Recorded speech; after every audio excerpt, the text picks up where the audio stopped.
25 ఏళ్ల వైభవాన్ని చాటి చెప్పేలా అట్టహాసంగా ఏర్పాట్లు చేస్తోంది గులాబీ పార్టీ. బాహుబలి వేదిక, ఉద్యమ ప్రస్థానాన్ని గుర్తు చేసేలా ప్రదర్శనలు, ఇలా చెప్పుకుంటూ పోతే ఎన్ని విశిష్టతలుండబోతున్నాయని పార్టీ సంకేతాలిస్తోంది. కానీ విని ఎరగని రీతిలో జన సమీకరణ చేసి తమ సత్తా చాటుతామంటోంది కారు పార్టీ. ఇంతకీ ఏర్పాట్లు ఎంతవరకు వచ్చాయి?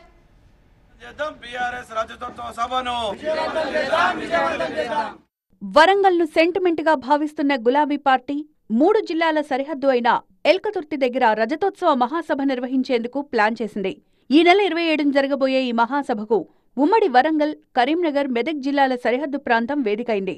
తమ సత్తా ఏంటో ఈ సభ ద్వారా చాటుతామంటోంది కారు పార్టీ కేడర్. సభకు సుమారు 10 లక్షల మంది కార్యకర్తలొస్తారని పార్టీ అంచనా వేస్తోంది. రాష్ట్ర నలుమూలల నుంచి తరలివచ్చే జనాలకు ఏమాత్రం ఇబ్బందులు తలెత్తకుండా పక్కా ప్లాన్ ప్రకారం ఏర్పాట్లు జరుగుతున్నాయి. సమయం దగ్గర పడుతుండటంతో పనులు వేగవంతంగా సాగుతున్నాయి. కౌశిక్, నేను పార్ట్నర్షిప్ ఫర్మ్ స్టార్ట్ చేయడం బెస్టా, ప్రైవేట్ లిమిటెడ్ కంపెనీ స్టార్ట్ చేయడం బెస్టా? ఎందుకు అంత కన్ఫ్యూజన్? ఎక్స్పర్ట్ తో మాట్లాడు. ఎక్స్పర్టా? ఎలా? బాస్ వాలా బీ ద బాస్. ప్రాంతాల నుంచి వస్తున్నారు కాబట్టి ఎవ్వరికి కూడా ఇబ్బంది కాకుండా అన్ని రకాల సౌకర్యాలు, అన్ని రకాల బీఆర్ఎస్ పార్టీ కేసీఆర్ గారి నాయకత్వంలో కేసీఆర్ ఇచ్చిన సూచనల మేరకు, కేసీఆర్ గారు ప్రతిరోజు సూచనల మేరకు అన్ని కూడా ఏర్పాట్లు, ఎక్కడ ఇబ్బంది రాకుండా అన్ని ఏర్పాట్లు, జాగ్రత్తలు అన్ని కూడా తీసుకుంటున్నాం.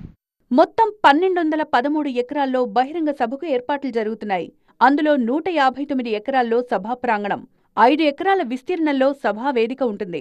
500 మంది కూర్చునేలా బాహుబలి వేదిక నిర్మాణమవుతోంది.